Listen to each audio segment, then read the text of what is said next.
ಓಂ ಶ್ರೀ ಗಣೇಶಾಯ ನಮಃ. ಓಂ ಶ್ರೀ ಗುರುಭ್ಯೋ ನಮಃ. ಓಂ ಶ್ರೀ ಸರಸ್ವತೇ ನಮಃ.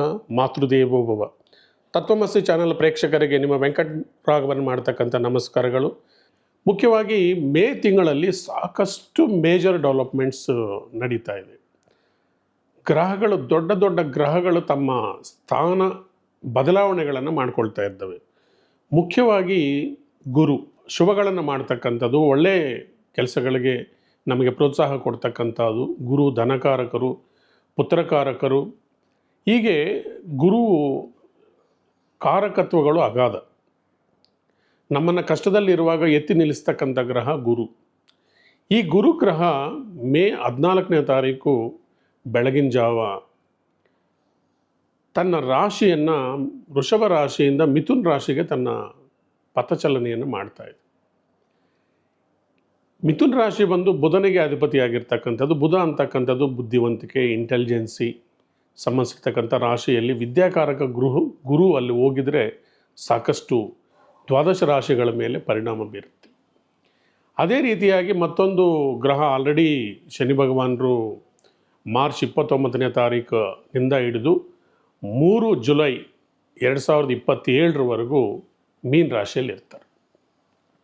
ಮತ್ತು ರಾಹುಕೇತುಗಳು ಸುಮಾರು 1.5 ವರ್ಷದಿಂದ ರಾಹುಕೇತುಗಳು ಮೀನರಾಶಿ ಮತ್ತು ಕನ್ಯಾ ರಾಶಿಯಲ್ಲಿ ಇದ್ದಂಥ ರಾಹುಕೇತುಗಳು ಈ ಮೇ 18ನೇ ತಾರೀಕು ತಮ್ಮ ಸ್ಥಾನವನ್ನು ಸಿಂಹರಾಶಿ ಮತ್ತು ಕುಂಭರಾಶಿಗೆ ಪರಿವರ್ತನೆ ಮಾಡ್ತಾ ಇದೆ. ಕುಂಭರಾಶಿಗೆ ಮೂಲ ತ್ರಿಕೋಣವಾಗಿರ್ತಕ್ಕಂಥ ರಾಹು ಸಿಂಹರಾಶಿಗೆ ಪ್ರವೇಶ ಮಾಡಿದರೆ 18ನೇ ತಾರೀಕು, ಅದೇ ದಿನ ಕೇತು ಕೂಡ ಸಿಂಹರಾಶಿಗೆ ಬರ್ತಾರೆ ಕನ್ಯಾ ರಾಶಿಯಿಂದ. ಮತ್ತು ಈ ಗ್ರಹಗಳು ರಾಹು ಅಂತಕ್ಕಂಥವನು ಏನಂದರೆ, ಯಾವ ರಾಶಿಯಲ್ಲಿ ಇರ್ತಾನೋ ಆ ರಾಶಿಯನ್ನು ತುಂಬ ಎತ್ತರಕ್ಕೆ ಬೆಳೆಸಿ ಮತ್ತು ಅದರಲ್ಲೇ ಸಮಸ್ಯೆಗಳನ್ನು ಕ್ರಿಯೇಟ್ ಮಾಡ್ತಕ್ಕಂಥವನು. ರಾಹು ಯಾವ ಜಾಗದಲ್ಲಿದ್ದರೆ ಆ ಜಾಗಕ್ಕೆ ಹೆಚ್ಚು ಡಿಮ್ಯಾಂಡನ್ನು ಕ್ರಿಯೇಟ್ ಮಾಡ್ತಾನೆ. ಕೇತು ವೈರಾಗ್ಯ ಗ್ರಹ, ತನ್ನ ವೈರಾಗ್ಯ ಪಥದಲ್ಲಿ ಹೋಗ್ತಾ ಇರ್ತಾರೆ. ಮನುಷ್ಯನನ್ನು ಆಳವಾದ ಜ್ಞಾನ, ಭಕ್ತಿ, ವೈರಾಗ್ಯಕ್ಕೆ ಕಳಿಸ್ತಕ್ಕಂಥವನು. ಮೀನರಾಶಿಯಾದಂಥ ಮೋಕ್ಷ ಸ್ಥಾನದಲ್ಲಿ ಶನಿ ಭಗವಾನರು ಕೂತ್ಕೊಂಡಿದ್ದಾರೆ. ಮೀನರಾಶಿ ಒಂದು ಕನಸುಗಳಿಗೆ ಸಂಬಂಧಿಸಿರ್ತಕ್ಕಂಥದ್ದು, ಮೋಕ್ಷಕ್ಕೆ ಸಂಬಂಧಿಸಿರ್ತಕ್ಕಂಥದ್ದು, ಭಕ್ತಿಗೆ, ವೈರಾಗ್ಯಕ್ಕೆ ಸಂಬಂಧಿಸಿರ್ತಕ್ಕಂಥ ರಾಶಿಯಲ್ಲಿ ಭಕ್ತಿಕಾರಕ ಶನಿ ಭಗವಾನರು ಆ ರಾಶಿಗೆ ಎಂಟ್ರಿ ಕೊಡ್ತಾ ಇದ್ದಾರೆ.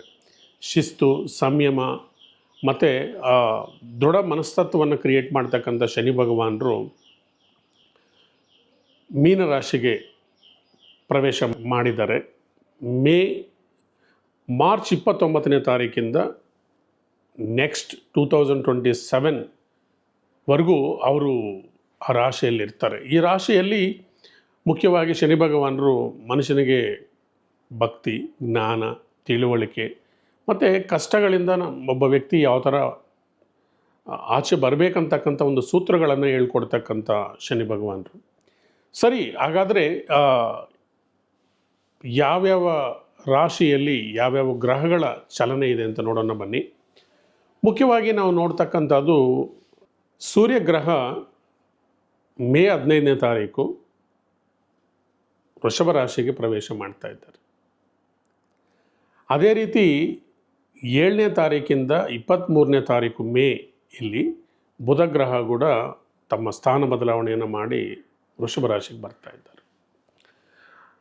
ಹಾಗಾದರೆ ಈ ತಿಂಗಳಲ್ಲಿ ದ್ವಾದಶ ರಾಶಿಗಳ ಮೇಲೆ ಯಾವ ಥರ ಪರಿಣಾಮ ಬೀಳುತ್ತೆ ಅಂತಕ್ಕಂಥದ್ದನ್ನು ನೋಡೋಣ ಬನ್ನಿ ಸ್ನೇಹಿತರೆ.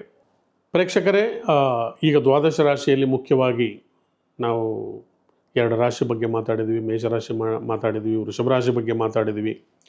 ಮಿಥುನ ರಾಶಿ ಬಗ್ಗೆ ಮಾತಾಡೋಣ ಬನ್ನಿ. ಮಿಥುನ ರಾಶಿ ಮುಖ್ಯವಾಗಿ ನಿಮಗೆ ಗುರು ಅನುಕೂಲವಾಗಿಲ್ಲ. ಗುರು ಈಗ ಮತ್ತೆ ನಿಮ್ಮ ರಾಶಿಗೆ ಎಂಟ್ರಿ ಕೊಡ್ತಾ ಇದ್ದಾರೆ ಮೇ 14ನೇ ತಾರೀಕು ಮಧ್ಯರಾತ್ರಿ. ಗುರುಬಲ ಮತ್ತೊಂದು ವರ್ಷ ನಿಮಗೆ ಗುರುಬಲ ಇರುವುದಿಲ್ಲ. ಹಾಗೆ ಶನಿ ಕೂಡ 10ನೇ ಮನೆಯಲ್ಲಿರೋದರಿಂದ ಕೆಲಸ ಕಾರ್ಯಗಳಲ್ಲಿ ಸ್ವಲ್ಪ ಡಿಸ್ಟರ್ಬೆನ್ಸ್ ಆಗೋದಕ್ಕೆ ತುಂಬಾ ಚಾನ್ಸಸ್ ಇದೆ. ಕಂಪನಿ ಕ್ಲೋಸ್ ಆಗ್ತಕ್ಕಂಥದ್ದು ಮತ್ತು ಹೊಸ ಉದ್ಯೋಗಗಳನ್ನು ನೀವು ಹುಡ್ಕೋಬೇಕಾಗಿರ್ತಕ್ಕಂಥ ಪರಿಸ್ಥಿತಿ ಕ್ರಿಯೇಟ್ ಆಗ್ತಾ ಇದೆ. ಮತ್ತು ರಾಹು ಕೂಡ 10ನೇ ಮನೆಯಲ್ಲಿರ್ತಕ್ಕಂಥ ರಾಹು ಭಾಗ್ಯಸ್ಥಾನಕ್ಕೆ ಹೋಗಿದ್ದಾರೆ, ಪಿತೃಸ್ಥಾನಕ್ಕೆ ಹೋಗಿದ್ದಾರೆ. ವಯಸ್ಸಾಗಿರ್ತಕ್ಕಂಥ ಹಿರಿಯರು, ತಂದೆ ಯಾರಾದರೂ ಇದ್ದರೆ ಮನೆಯಲ್ಲಿ ಅವರ ಆರೋಗ್ಯದ ಬಗ್ಗೆ ಕೂಡ ನೀವು ಸ್ವಲ್ಪ ಗಮನ ಕೊಡಬೇಕು. ಕೇತು ಭಗವಾನರು ಮಾತ್ರ ನಿಮಗೆ 3ನೇ ಮನೆಯಲ್ಲಿ ಧೈರ್ಯವನ್ನು ಕೊಡ್ತಾ ಇದ್ದಾರೆ. ಕೇತು ಅನುಗ್ರಹಣೆ ಚೆನ್ನಾಗಿದೆ. ನಿಮ್ಮ ರಾಶಿಗೆ ಧನಸ್ಥಾನದಲ್ಲಿ ಕುಜ ಇರೋದರಿಂದ ಆರ್ಥಿಕ ಏರ್ಪೇರನ್ನು ಮಾಡುತ್ತೆ.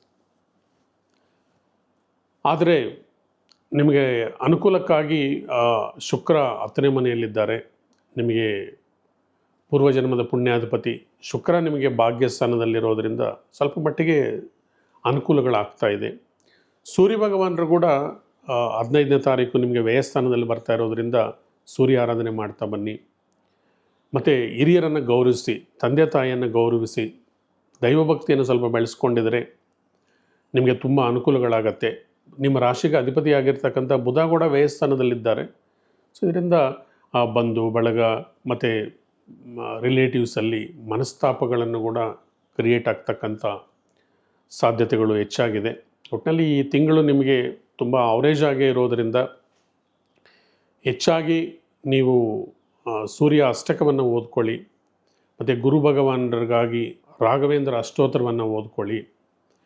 ಮತ್ತು ಗುರು ಅನುಕೂಲಕ್ಕಾಗಿ ಪ್ರತಿ ಗುರುವಾರ ಕಡಲೆಕಾಳು, ಎಲೆ, ಅಡಿಕೆ 3 ರೂಪಾಯಿ ದಕ್ಷಿಣೆ ನವಗ್ರಹದಲ್ಲಿ ಗುರುಗ್ರಹಕ್ಕೆ ಇಟ್ಬಿಟ್ಟು ಮತ್ತು ಪ್ರದಕ್ಷಿಣೆ ಮಾಡ್ತಾ ಬಂದಿದ್ದರೆ ಗುರು ಅನುಗ್ರಹಣೆ ನಿಮಗೆ ತುಂಬ ಚೆನ್ನಾಗಿ ಸಿಕ್ಕತ್ತೆ.